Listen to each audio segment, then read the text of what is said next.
오늘 말씀은 위기와 기회, 이것이 잘 드러나는 말씀이에요. 우리가 여호수아 강의를 계속하고 있는데 특별히 여호수아에게 초점을 모아서 생각해 보면 지금 상의 여호수아는 어려운 고비를 넘기고 지금 아주 좀 좋은 상태에 있는 겁니다. 다시 말하면 기회 아래에 있는 겁니다. 아이성 전투에서 이겼습니다. 그리고 그 승리 후에 이스라엘 백성들이 에발산과 그리심산에서 율법을 낭독하고 그리고 제사를 드렸습니다. 이제 그 제사로 말미암아 아이성에서 패했던 그 원인을 찾았고 그 원인 후에 나타난 결과에 대해서 모든 것이 다 정리가 된 셈입니다. 이제 승리의 안정을 찾았고 정서적인 안정도 찾았습니다. 그런 의미에서 여호수아와 이스라엘 백성들은 지금 안정된 상황 속에 기회 아래 있다 해도 과언이 아닙니다. 그런데 9장 1절 2절을 보면요, 2일 후에 유단 서쪽 산지와 평지와 레바논 앞대해 연안에 있는 햇사람과 아모리 사람과 가나안 사람과 브루스 사람과 히 사람과 여부스 사람의 모든 왕들이 이 일을 듣고, 자, 이 일을 들은 건 뭐예요? 지금 이스라엘이 지금 전투에서 이기고 그리고 안정된 상황을, 그리고 그들에게 역사하시는 하나님의 모든 상황을 듣고 2절 보면 모여서 일심으로 여호수아와 이스라엘에 맞춰서 싸우려 하더라. 이제 그들이 혼자의 힘으로는 불가능하다고 생각하니까 연합전선을 펴서 이제 이스라엘과 싸우려 하고 있는 겁니다. 그러니까 이들이 연합전선을 형성하는 것은 그들이 매우 어려운 상황에 놓여 있다 하는 것을 전제하는 거죠. 이스라엘은 안정이 되었고 이제 그들을 이기려면 혼자의 힘으로는 불가능하다 생각했기 때문에 두려운 마음 속에서 연합군을 형성한 겁니다. 이 이야기를 다르게 이야기하면 이제 이스라엘은 쫓기는 상황이 아니라 이제 앞서가는 그런 상황에 놓여 있고 또 그 전투도 하나님께 순종하고 하나님께서 원하는 길을 바로 가기만 한다면 그들이 어떤 모습을 지니고 있다 할지라도 전쟁에서 이길 수 있다는 확신을 가진 것입니다. 그러니까 아이성 전투 후에 여호수아와 이스라엘 백성들은 이제 자신감을 가지고 앞을 향해 갈 수 있는 그런 넉넉한 상황에 놓여 있는 겁니다. 그러니까 그들은 현재 위기 가운데 있는 것이 아니라 기회 가운데 있는 겁니다. 그런 반면에 여호수아 군대와 상대하는 이 가나안 사람들, 그곳에 살던 사람들에게는 굉장히 큰 위기죠. 자기들은 그 안에 살고 있었는데 이스라엘 백성들이 가나안 땅에 들어와서 자기들을 언제 공격해 올지 모릅니다. 아니, 언제 공격해 올지 모르는 것이나 분명히 공격해 올 것을 알고 있습니다. 근데 그들이 전투를 할 때마다 지는 전투, 또 나약한 전투가 아니라 강한 군사력을 가지고 그들이 생각할 때 하나님과 함께하는, 그의 신과 함께하는 그러한 상황이었기 때문에 그들은 굉장히 두려워하고 있는 겁니다. 우리가 연합군을 형성하고 있지만 그래도 이긴다는 보장이 없었습니다. 그러니까 굉장히 두려워하는 상황, 그들은 위기 가운데 있는 것이죠. 그래서 위기 가운데 있지만 우리는 그냥 주저앉기보다는 어려운 상황이지만 싸워보자 하는 사람들의 이야기가 지금 9장 1절 2절에 나오는 사람들입니다. 하지만 그런 사람만 있는가 하면 반대로 이 전쟁에서 우리가 이길 수 없으니까 우리가 그들에게 항복을 하고 그들에게 들어가자. 그리고 그 나라 백성이 되면 우리가 살 수 있겠다라고 생각한 사람들이 있습니다. 그 사람들이 누구냐면 17절을 보세요.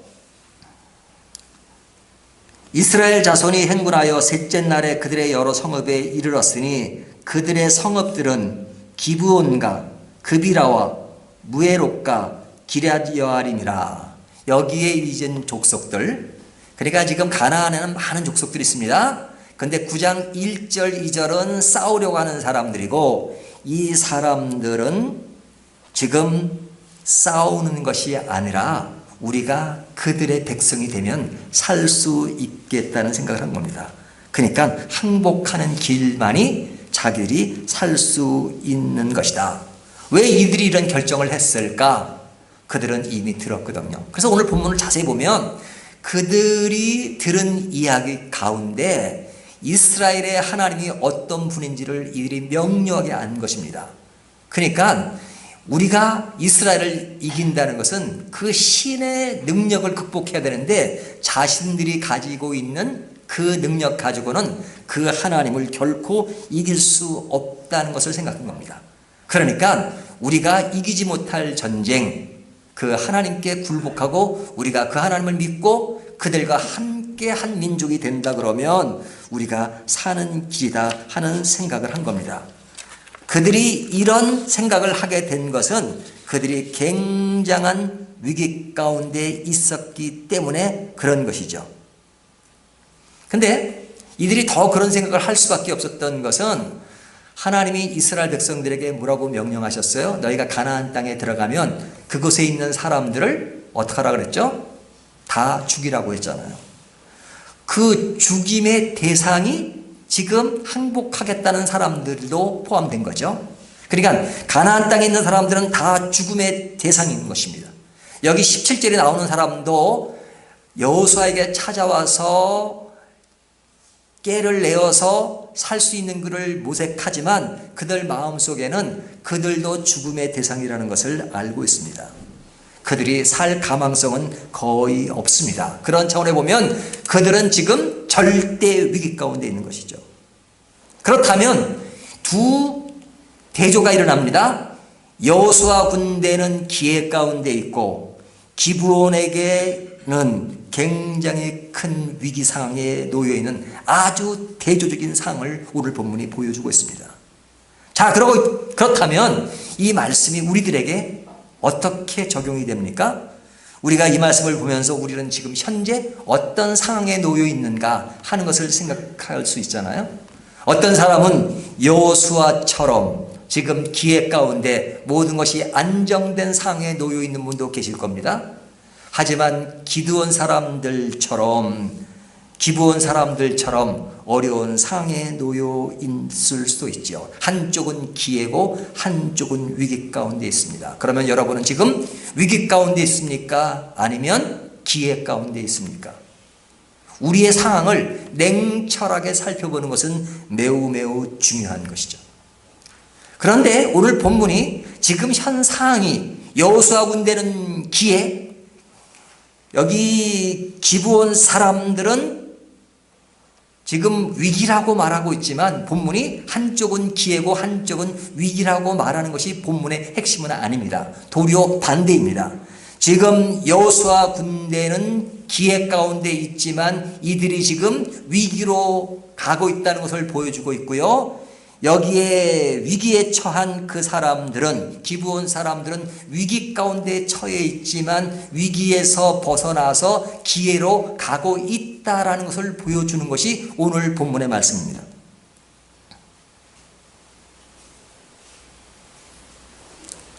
그렇다면 우리가 이 말씀을 듣고 경각심을 가질 수밖에 없죠.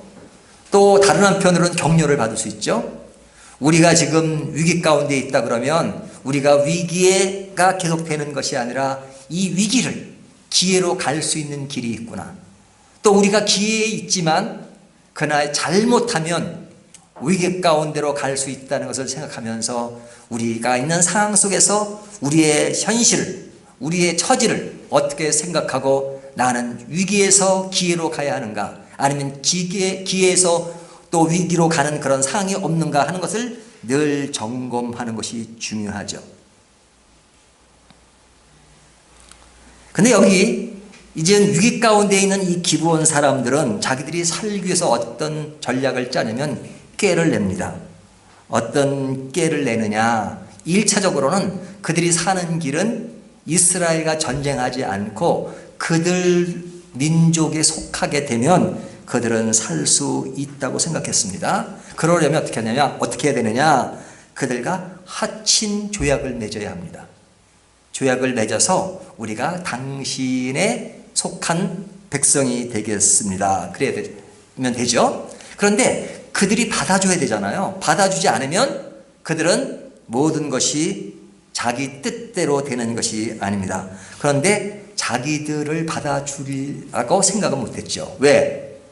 하나님이 이스라엘 백성들에게 가나안에 있는 모든 사람들을 다 죽이라고 명령하셨으니까요. 그러니까 그들은 구원의 대상이 아닙니다. 그들은 죽을 수밖에 없어요. 그것을 알고 있는 이스라엘 백성들이 뭐 가끔 실수도 하지만 그러나 자기들을 쉽게 받아줄 것이라고 생각하지 않은 겁니다. 그래서 그들이 꾀를 내서 어떻게 했습니까? 오늘 본문에 보면 그 얘기를 길게 하고 있습니다.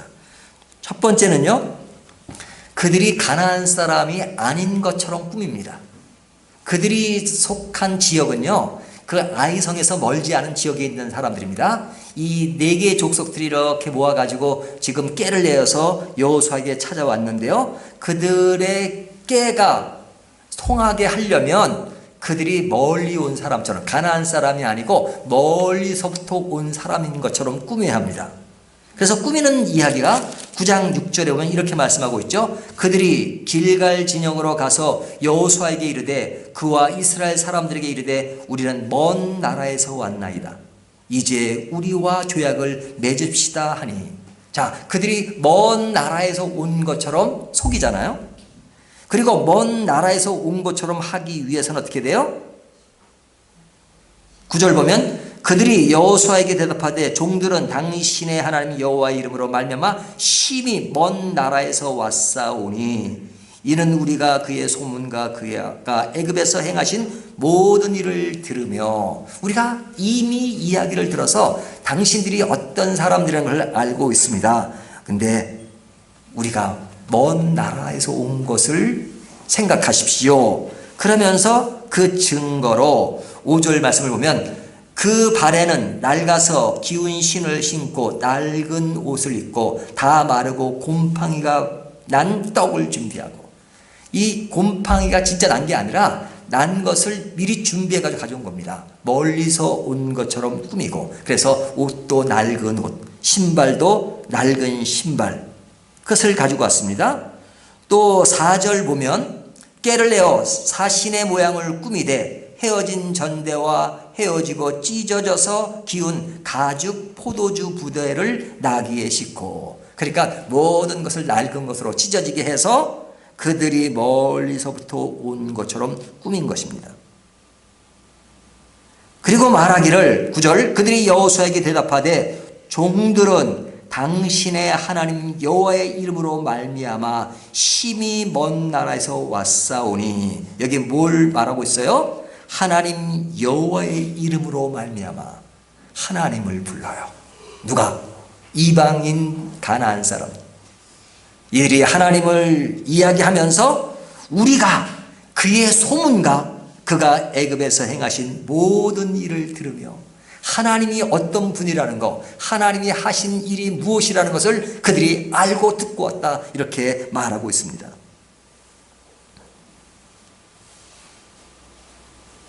그리고 나중에 이들이 멀리서가 아니라 가까운 데서 온 것을 알게 되고 발견되었을 때 나중에 그 상황에서 이야기하는 것이 21절 말씀인데요. 21절 보면 우리가 그에게 이르되 그들을 살리라 하니 족장들이 그들에게 이른 대로 그들이 온 회중을 위하여 나무를 패며 물을 깃는 자가 되었더라.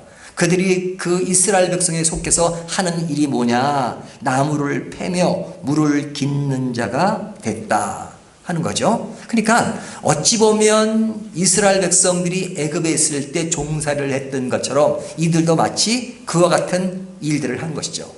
물론 어떤 주석가들은 이들이 물을 깃는 것, 또 나무를 패는 것, 이것은 그냥 종들만 하는 것이 아니라 성전에서 일하는 제사장들도 이 일을 했기 때문에 그들도 그런 역량의 일을 할 수 있었다, 뭐 이렇게 말하기도 합니다. 그런데 이들이 비록 그곳에서 종살이처럼 살런지 모르지만 그러나 중요한 것은 그들의 생명이었어요. 그들이 사는 길이었어요.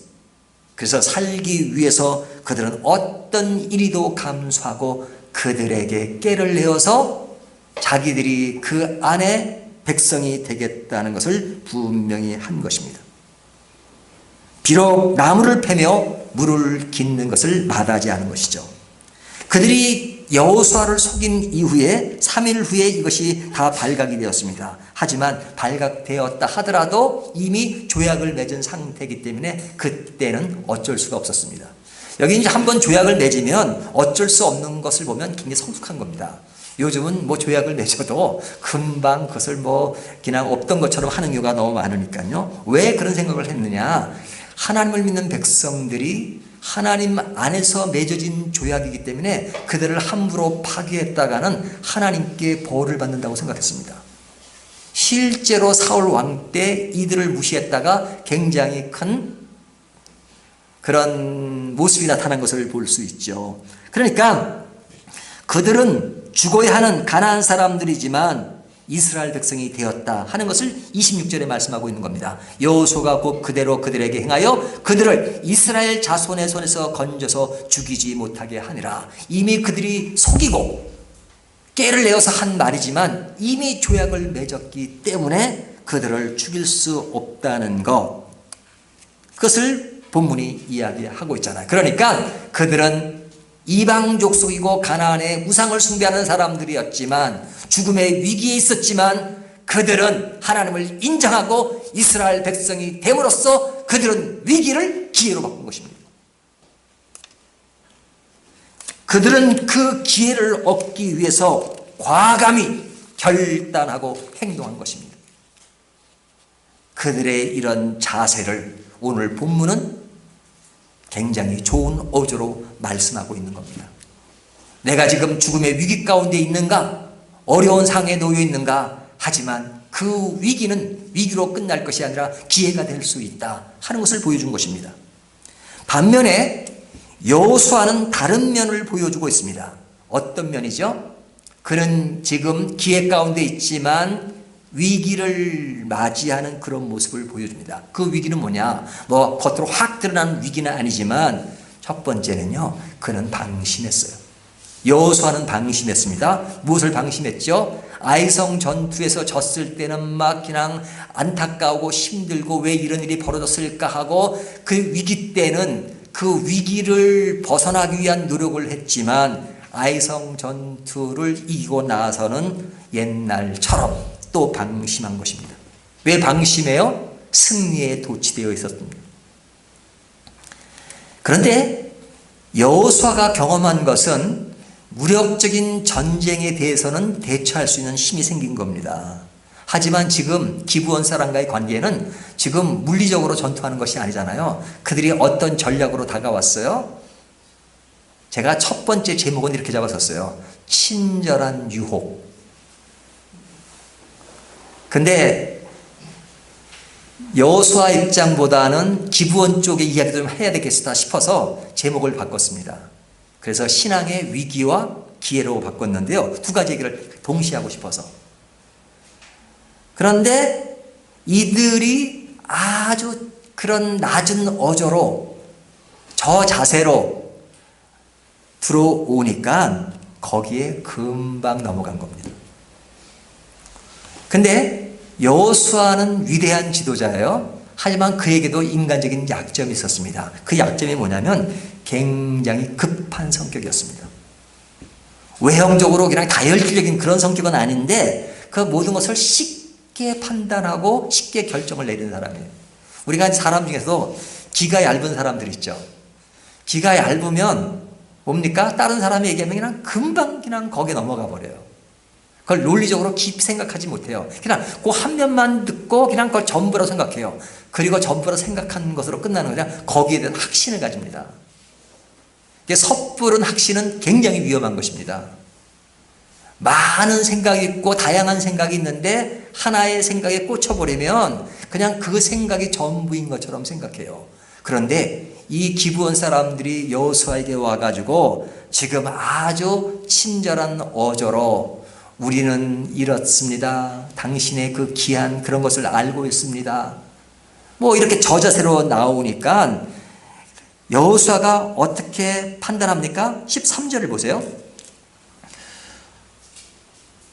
또 우리가 포도주를 담은 이 가죽 부대도 새 것이었으나 찢어지게 되었으며 우리의 이 옷과 신도 여행이 매우 길었으므로 낡아졌다 한지라. 14절 무리가 그들의 양식을 취하고는 어떻게 할지를 여호와께 묻지 아니하고 여호수아가 곧 그들과 합친하여 그들을 살리리라 하는 조약을 맺고 회중 족장들이 그들에게 맹세하였더라. 여기 보면 여호수아가 곧 그들과 합친했다. 지금 그들이 행했던 앞의 일들이 쭉 지금 이야기되고 있잖아요. 13절에 이야기가 나오고 바로 여호수아가 여호와께 묻지 아니하고 곧 그들과 합친하여 그들을, 그러죠. 그러니까 여호수아가 그들의 말을 듣고 뭐 깊이 생각하고 뭐 그런 것이 아니라 그냥 바로 오케이 하고 결정을 내린 것입니다. 그러니까 성급한 판단으로 결정을 내린 것이죠. 그의 판단이 얼마나 성급했던지 나중에 18절을 보면 그러나 회중 족장들이 이스라엘 하나님 여호와로 그들에게 맹세했기 때문에 이스라엘 자손이 그것을 치지 못한지라. 그러므로 회중이 다 족장들을 원망하니. 그 백성들이 원망했습니다. 이런 결정을 너무 쉽게 빨리 해버렸으니까. 그 결정의 일인자는 누구예요? 족장들보다도 여호수아의 결정이었죠. 여호수아가 성급하게 결정했기 때문에 그 결정이 잘못되었다는 걸 알고 그들이 원망했다, 이렇게 말하는 것입니다. 근데 여호수아의 가장 큰 실수는 그보다 더 큰 실수가 있습니다. 그것이 뭐냐? 14절 읽은 말씀처럼 무리가 그들의 양식을 취하고는, 그들이 가져온 양식을 취하고는 어떻게 할지를 여호와께 묻지 아니하고. 가장 큰 핵심은 여호와께 물어야 되는 거잖아요. 우리가 지금까지 여호수아를 계속 보면서 항상 하나님께 물어야 된다는 것을 전제하고 있습니다. 근데 여호수아는 잘 묻고 행해왔어요. 하지만 아이성 전투에도 똑같은 얘기 나오죠. 그가 하나님께 묻지 않고, 그런 말이 나오잖아요. 하나님께 묻지 않고 행할 때 위기가 왔던 것들을 우리는 이미 보았습니다. 근데 지금 이 상황에서 아이성 패배를 경험했던 여호수아지만 이 상황에서도 하나님께 묻지 않고 이 일을 결정한 것입니다. 왜 그래요? 아마 다른 전쟁이었으면 물었을지 모릅니다. 하지만 이 일은 묻지 않아도 그냥 쉽게 결정해도 된다고 생각했겠죠. 왜? 뭐 부딪히는 문제도 아니었고 그들이 그냥 와가지고 저 자세로 우리가 당신의 백성이 되겠습니다, 뭐 하친 정도 맺어주고 교약하자는데 뭐 이것을 모르게 심각하게 생각할 문제인가. 그러니까 그가 그냥 쉽게 하나님께 묻지 않고 결정을 내렸습니다. 이것도 사실은 전쟁이에요. 하지만 칼을 쓰고 무기를 쓰는 것만 전쟁이 아니잖아요. 이것도 전쟁임에도 불구하고 피를 흘리지 않는, 무기가 없는 것을 전쟁이라고 생각하지 않은 것입니다. 이런 일로 인하여 기브온 사람들은 이스라엘 백성이 됩니다. 그들 입장에서 보면 여호수아가 자기들과 쉽게 하친을 맺어준 것은 너무너무 감사한 일이죠. 아마 그들이 살면서 여호수아에게 감사해야 될지 모르겠습니다. 그리고 그들이 하나님과의 관계 입장에서 보면 너무너무 감사한 일이죠. 하지만 그런 일이 잘 된 일인지 모르지만 그러나 그들의 상황과 그들의 결정과는 관계없이 여호수아 한쪽으로 볼 때는 그 일은 좋은 결과를 만들었다고 해서 그 일을 정당화시킬 수는 없습니다. 여호수아의 판단은 잘못된 것입니다. 우리가 생활 가운데 어떤 결과만 가지고 이야기할 때가 참 많잖아요. 과정이 중요합니다. 여호수아 개인을 도려내서 생각해보고 이스라엘 입장에서 보면 하나님이 가나안 족속을 다 죽이라고 한 말씀은 실행해야 되는 문제였어요. 물론 가운데서도 하나님이 역사하시고 가나안 사람을 살리시긴 하지만 그러나 여호수아만을 떼어놓고 생각할 때 그는 기회를 위기로 만든 격이 되어버린 것입니다. 그렇다면 우리가 여호수아 입장이라면 우리가 얻은 기회를 어떻게 위기로 만드는가? 우리의 생활 가운데 넘어지는 경우는 없지 않는가? 유혹 가운데 속해 있지는 않은가? 우리가 어떤 큰 사건을 만나고 큰 위기를 만나면 도리어 그것을 잘 극복할 때가 있어요. 하지만 생활 가운데 아주 살며시 스며들어오는 그 위기는 못 견딜 때가 참 많아요. 사람이 넘어지는 것은요, 그냥 작은 일에 넘어집니다. 여러분, 부부싸움에서 이혼하는 경우가 있잖아요. 근데 이혼하는 부부들 보면요, 막 큰 것 가지고 이혼하는 게 아니에요. 어떨 때는 그냥 아주 가벼운 말다툼으로 이혼하는 경우도 많아요. 미국 사람들 예를 들면 이렇다고 그러더라고요. 언제 이혼이 제일 많은가? 운전 가르쳐 주다가 이혼을 많이 한대. 아내가 이제 운전을 배워요. 남편이 그 지도를 해줍니다. 그러니까 남편이 지도 안 해주는 게 좋대요. 그러면 남편이 그 아내를 보면서 이게 또 서투르잖아요. 처음 배우는 거니까. 그러면 여보 당신은 그렇게 안 돼. 뭐 그 정도가 아니에요. 아니 이 여자는 이렇게 운동신경이 이렇게 없어. 아유 차라리 그만둬. 아유 성질나네 진짜. 아니 뭐 그 집안은 뭐 이렇게 뭐 운동신경이 이렇게 없어. 그리고 이제 쏟아내면 이 남자가 지금 뭐 운전 가르쳐 주다가 뭐 집안 얘기가 나오고 잘났다네 안 해버려. 그러고 싸우면 전 완전히 나쁘게 가는 경우가 있잖아요. 그런 일들이 많대요. 그러니까 사소한 때문에 헤어지는 경우잖아요. 그런 경우는.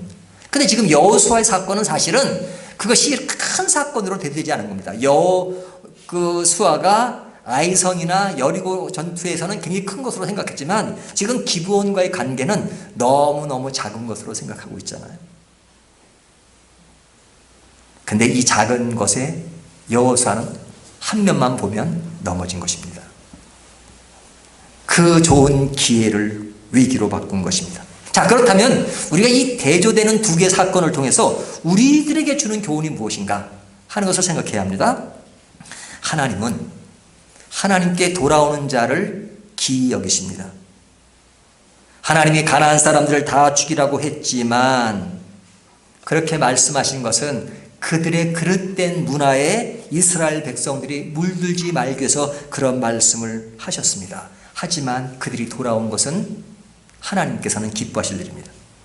여러분 가나안 족속을 다 죽이라고 했지만 산 사람 있죠. 여기 기브온 족속 말고 또 있죠. 누군지 기억하세요? 기생 라합이잖아요. 기생 라합도 이방인입니다. 가나안 족속입니다. 가나안 사람입니다. 하지만 기생 라합이 살 정도가 아니라 예수님의 조상이에요. 그리고 여기에 기브온 사람들이 돌아온 것은 대환영할 일이고 감사한 일이죠. 그들 입장에서는 정말 하나님의 은혜를 입은 사람들입니다.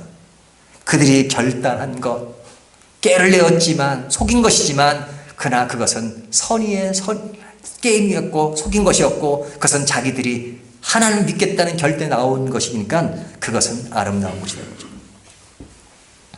하지만 그들이 그러한 결과를 얻었다고 해서 여호수아의 결정이 잘 된 것은 아닙니다. 여호수아의 입장에서는 그들이 좋은 결과를 낳았기 때문에 그것을 정당화시킬 수는 없습니다. 하나님의 은혜는 귀하지만 본인의 방심은 기회를 위기로 바꾼 것입니다. 그렇다면 우리는 이것을 생각해야 합니다. 우리는 지금 어떤 상황에 놓여 있습니까? 여러분은 여호수아입니까? 기브온입니까? 여러분은 지금 기브온의 상태에 있으십니까? 아니면 여호수아 상태에 있습니까? 어떤 상황이든지 하나님께 우리는 늘 물어야 합니다. 우리가 기브온이라면 이제 기브온에서 이스라엘 백성이 되고 하나님의 백성이 되는 것이 중요합니다. 그리고 내가 여호수아라면 그 여호수아 입장에 방심하지 말고 어떤 상황에서든지 하나님의 말씀을 늘 묻고 살아가는 것이 굉장히 중요합니다. 기브온이라면 하나님께 항복하는 길이 사는 것입니다. 그러므로 우리의 인생은 우리의 상황을 어떻게 알고 살아가느냐에 따라서 완전 달라질 수 있습니다. 우리들은 지금 어떤 상황에 놓여 있습니까? 우리가 여호수아라면 방심은 금물입니다. 섣부른 판단과 하나님께 묻지 않는 것, 친절한 유혹에 근심하는 것은 우리에게 너무나도 큰 비극이 될 수 있습니다. 우리가 오늘 말씀을 잘 생각하시기 바랍니다. 오늘 말씀을 따라서 우리가 더욱더 하나님 앞에 우리의 모습을 생각하면서 내가 여호수아인가 기브온인가를 생각하면서 거기에 맞는 삶을 제대로 가는 것, 그래서 위기를 기회로 바꾸는 그런 아름다운 인생이 되어야 합니다.